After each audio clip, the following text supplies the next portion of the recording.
J'ai dit, il dit, ne vous privez pas l'un de l'autre. Ça veut dire, si monsieur arrive et puis il dit, il veut faire, que madame dit qu'elle a mal à la tête, elle n'a qu'à prendre Doliprane, mais elle n'a qu'à lui donner. Parce que, il dit de peur que, parce que Satan finit par rentrer dans cette affaire-là. Vous, les femmes qui dites non, je n'ai pas envie. Je suis d'accord, je parlerai aux hommes. Je leur dirai qu'on ne se réveille pas pour dormir. Que dormir, on prépare ça. Mais avant de... C'est-à-dire, quand on dit qu'on prépare dormir là, mais toi, madame aussi, il faut te prédisposer pour donner à ton mari. Parce que tu lui dois ça. Quatrième besoin de l'homme. Mesdames, écoutez-moi. Mesdames, écoutez-moi. L'homme a besoin de sexe. Est-ce que je peux répéter? L'homme a besoin de sexe. Beaucoup de femmes utilisent aujourd'hui le sexe comme un outil de chantage. Pasteur Alain dit, il y a certaines femmes, quand elles dorment, elles donnent dos à leur mari. En temps, ils ont porté 3 culottes avec 2 jeans dessus. Et dans leur cœur, ils disent, c'est lui-là, s'il me touche, parce que simplement le monsieur n'a pas donné l'argent pour tel aspect. Le sexe n'est pas un outil de chantage. La Bible dit, et tu vois, parce que si je parle sans lire la Bible, tu vas penser que c'est moi qui suis contre toi. 1 Corinthiens chapitre 7, on a lu tout à l'heure le verset 3 qui dit que le mari rende à sa femme ce qu'il lui doit et que la femme agisse de même envers son mari. Et il continue. Je vais sauter exprès le verset 4 parce que je veux lire le verset 5. Le verset 5 dit, ne vous privez point l'un de l'autre, si ce n'est d'un commun accord pour un temps, afin de vaquer à la prière. Puis, retournez ensemble de peur que vous ne soyez tentés, de peur que Satan ne vous tente par votre incontinence.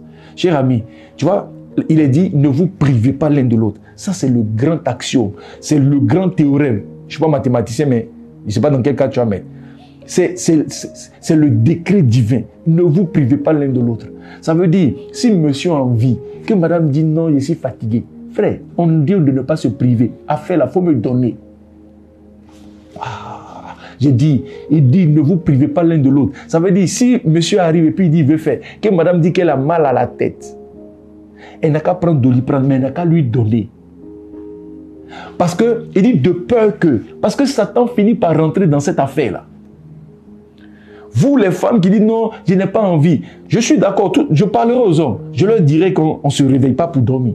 Que dormir, on prépare ça. Mais avant de... C'est-à-dire, quand on dit qu'on prépare dormir là, mais toi, madame aussi, il faut te prédisposer pour donner à ton mari. Parce que tu lui dois ça. Un mari peut être frustré et beaucoup peuvent même rétrograder. C'est-à-dire que c'est comme s'il devient bête à un moment donné. Parce que cette affaire-là, la femme est en train de jouer avec. Il faut lui donner au... Oh. Tout à l'heure, j'ai dit que je n'avais pas lu le verset 4. Le verset 4 dit quoi? Parce que ça, c'est le verset 5. Ne vous privez pas l'un de l'autre. Mais le verset 4 dit que il dit, le corps de la femme ne lui appartient pas. Ça appartient à son mari. C'est-à-dire qu'avant que Dieu ne te dise ne vous privez pas l'un de l'autre, il te met déjà dans une condition pour dire l'affaire que le monsieur recherche sur toi là, c'est pas pour toi. À répéter. Le truc qu'il veut là, est lequel lui veut jouer là, c'est pas pour toi. Faut lui donner au. Là, on dirait que quelqu'un n'aime plus mon affaire. Alléluia. Il faut lui donner. Ne vous privez pas l'un de l'autre. Donc, madame, le truc là n'est pas pour toi. Monsieur, toi aussi, quand ta femme dit elle veut de toi là, le truc là, c'est pas pour toi. Il faut lui donner. Parce que c'est la priorité. On peut tomber d'accord pour dire, bon chérie, vraiment comme on a envie de chercher la face de Dieu, on dit, bon, à un moment, on va se préserver. Mais dès l'instant où l'un d'entre eux, tu vois, l'un d'entre vous lutte avec l'incontinence, il dit, retournez vite ensemble de peur que... Donc, je veux vraiment t'encourager. Il faut lui donner. Alors, pendant que je suis en train de parler, il y a des hommes qui ils vont aller montrer la vidéo là, à leur copine pour dire, tu as entendu, non? Le pasteur a dit de me donner. Alors que vous n'êtes pas marié. Frère, ce qu'ils sont en train de dire là, ils sont en train de parler dans un cadre. C'est le cadre légal du mariage. En dehors du mariage, le sexe peut être devenu une malédiction. Donc, je ne parle pas de toi. Afin de donner là, afin de se livrer là, c'est dans le cadre du mariage. Ma soeur, si tu n'as pas envie de donner un homme, il faut rester seul. Mariage là, on n'est pas obligé de se marier. On peut vivre épanoui, heureux, atteindre ses buts, ses destinées, atteindre ce que Dieu a programmé pour toi là. Tu peux vivre dedans et puis ne pas te marier. Voilà. Le mariage n'est pas un signe de réussite. Là, je viens de tout gâter encore. Voilà. Donc, si tu sens que toi, un rapport sexuel, là, vraiment, tu n'en as pas envie, il ne faut pas te marier. Et puis, il ne faut pas aller aussi dans les débauches, là. Par exemple, tout ça, il ne faut pas te perdre. On peut rester seul et puis servir Dieu. Et puis aller au ciel. Au ciel, là, toute la sensation des rapports sexuels, là, je pense qu'on va ressentir ça au quotidien, là-bas. Parce que là-bas, c'est la paix, c'est la joie qu'on ne peut pas décrire. Amen. Voilà. Mais sinon, dans le mariage, là, on donne. Sinon, s'il n'y a pas ça, là, c'est qu'il n'y a pas de mariage. C'est la seule chose qu'on ne fait pas avec son papa. Quand ça en fait, avec son mari. Donc, il faut lui donner. Amen. Maintenant, toi qui veux encourager la fille à te donner alors que tu ne l'as pas encore mariée, pendant ce temps, tu passes ton temps à la coller dans les couloirs de Sikoji, là. Il t'a dit, il t'est paléo. Toi, là, ce que tu fais, là, c'est de l'abomination. Et tu penses que ce sont des moments de plaisir. Mon ami, ce sont des moments de folie. Est-ce que je peux ouvrir une parenthèse pour te parler? Proverbe chapitre 5. Je vais aller dans Proverbe. Amen. Permettez-moi rapidement de trouver Proverbe chapitre 5. Ce texte, moi, m'a délivré. Ce texte m'a délivré. Et je bénis Dieu pour mon Père spirituel qui nous a enseigné des principes dès le départ. Et ces principes-là nous ont conduit à connaître notre femme dans le mariage, pas avant. Amen. Regardez ce que dit Proverbe chapitre 5. Et je vais lire les versets. Je vais lire les versets à partir du verset 7. Cher ami, écoute-moi. Je vais parler du sexe. Le sexe, c'est la mise en commun de deux destinées, de deux vies. Lorsqu'un homme couche avec une femme, ce sont deux vies qui se mettent ensemble. C'est pourquoi le Seigneur dit, si tu couches même avec une prostituée, tu n'avais pas prévu, c'était juste, je m'en vais coucher avec elle pour 5 minutes là. Le fait de coucher avec elle, cela fait de vous une seule chair. Quand on dit une seule chair, ça veut dire que vous fusionnez. Il y a des choses que tu prends chez elle, qu'elle prend chez toi. Lorsque tu couches avec une femme qui a des démons, par les rapports sexuels, tu sais, vous savez, vous ne pouvez pas être en train de marcher, mais puis un démon va sauter dans votre corps. Non. Un démon rentre dans la vie des gens par principe, parce qu'il y a désobéissance, parce qu'il y a péché. Pour qu'un démon rentre, il faut qu'il y ait péché, il faut qu'il y ait acte sexuel. Donc, par les rapports sexuels, lorsque tu couches avec une femme, des démons peuvent quitter sa vie pour venir chez toi, mais toi aussi, les démons peuvent quitter ton corps pour aller chez la personne. Donc, le sexe permet de mettre deux vies en commun. Regardez ce qui se passe lorsque un enfant naît. Frère, j'ai rencontré ma femme, elle et moi, nous sommes allés ensemble. Il y a quelque chose qui est sorti de ma vie, un liquide, et qui va chez elle, qu'elle récupère. Donc, quand elle récupère, un enfant finit par sortir. Je rappelle que tout a commencé avec un liquide. Mais à partir de ce liquide-là, par ce mécanisme de la sexualité, une vie, un être humain sort. Et de ce liquide-là sortent des ongles, sortent des os. C'est vraiment impressionnant ce qui se passe dans les rapports sexuels. Donc, il y a que l'enfant vient comme ça. Mais au-delà de l'enfant qui vient comme ça, il y a d'autres choses qui sont transmises. Et c'est justement ce que nous explique Proverbe chapitre 7 et 5. Autre chose que je veux dire. Une fois, Jésus dit, aucune tentation ne survient dans nos vies, par la bouche de l'apôtre Paul. Il dit, aucune tentation ne survient dans nos vies qui soit au-dessus de nos forces. Parce que lorsqu'une épreuve doit venir, Dieu dispose dans notre vie de l'énergie, de la force pour pouvoir triompher, pour pouvoir résister. C'est notre énergie. Le monde va appeler ça, les païens vont appeler ça notre chance. Ils vont appeler ça notre vigueur. Voilà, il y a plusieurs noms qu'on donne. Il y en a qui vont dire c'est notre étoile. Par l'acte sexuel, on peut voler ton étoile. Regardez ce que dit Proverbe chapitre 5, verset 7. Il dit, et maintenant mes fils, écoutez-moi et ne vous détournez pas des paroles de ma bouche. Passe loin de chez elle et ne t'approche pas de la porte de sa maison. Sinon, non, cette version ne me plaît pas. Je prends la version Louis II, qui est la version standard de tout le monde. Là, tu vas bien comprendre.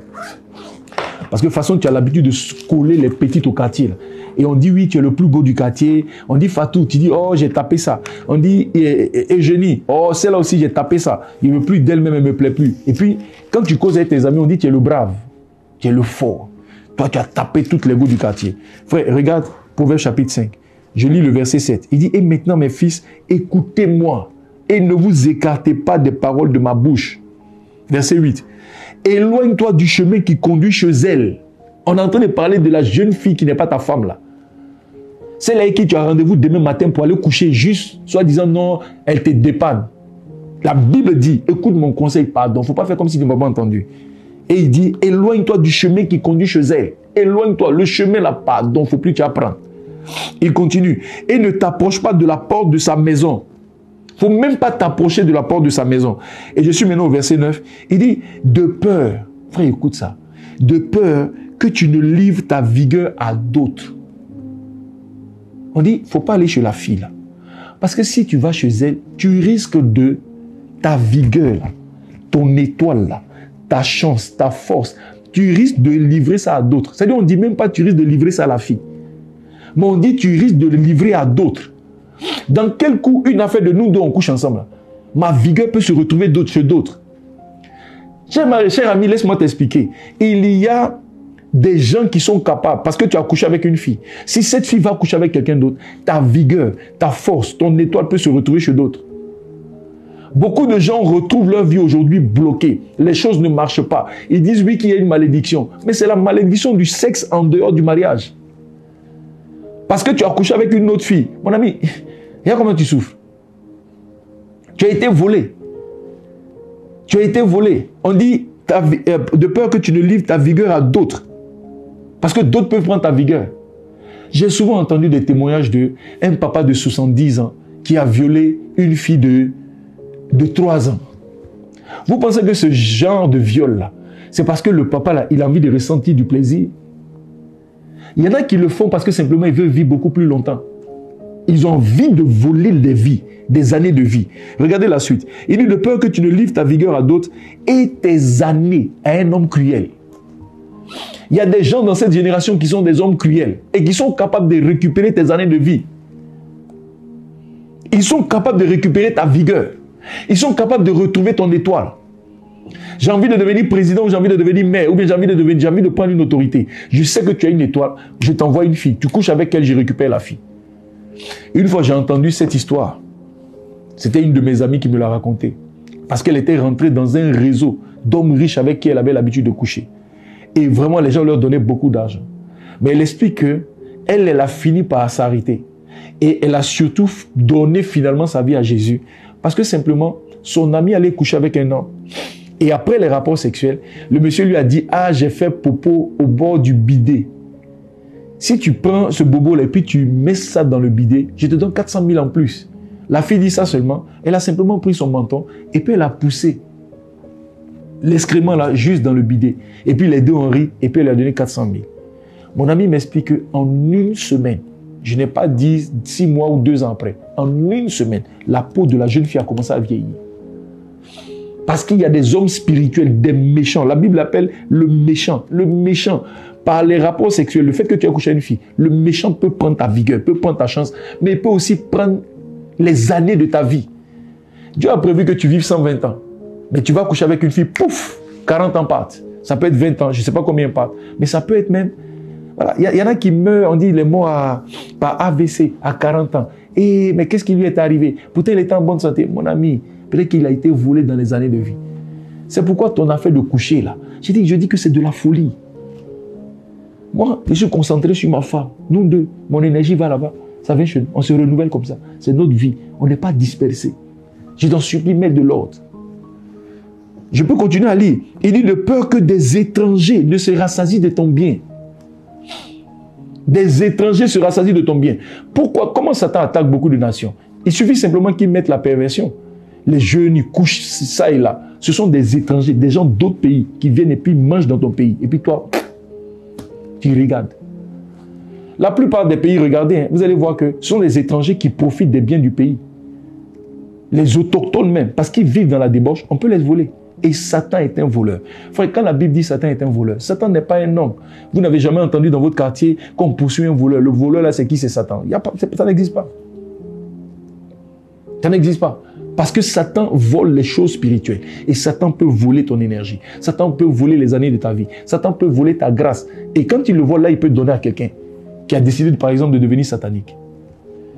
La bonne nouvelle, c'est qu'en Christ, si vous vous repentez et vous décidez de prendre le chemin du Seigneur, la Bible annonce qu'avec Dieu, il y a ce qu'on appelle la restitution. Dieu peut restituer les choses qui t'ont été volées. Je t'en supplie. Arrête le péché sexuel. Décide de te marier avec une personne et reste dedans. On ne volera pas ta vigueur.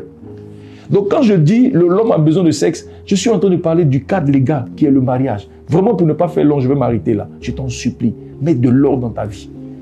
J'ai entendu plusieurs dire, on ne peut pas être fidèle. Mon ami, ce n'est pas vrai. Moi, je connais beaucoup de frères et j'ai beaucoup d'amis. On n'a pas trompé nos femmes. Je ne le dis pas pour nous vanter.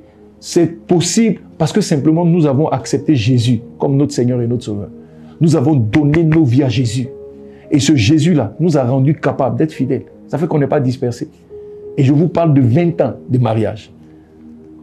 Il est possible de mettre de l'ordre dans ta vie. Papa, il est possible que tu arrêtes avec cette jeune fille de 18 ans. À cause d'elle, ta famille est en train de souffrir. Tu n'as pas payé l'école de tes enfants. Tu peux arrêter maintenant en écoutant cette prédication. Tu peux arrêter. Jésus peut te donner la force d'arrêter. Tu peux mettre de l'ordre.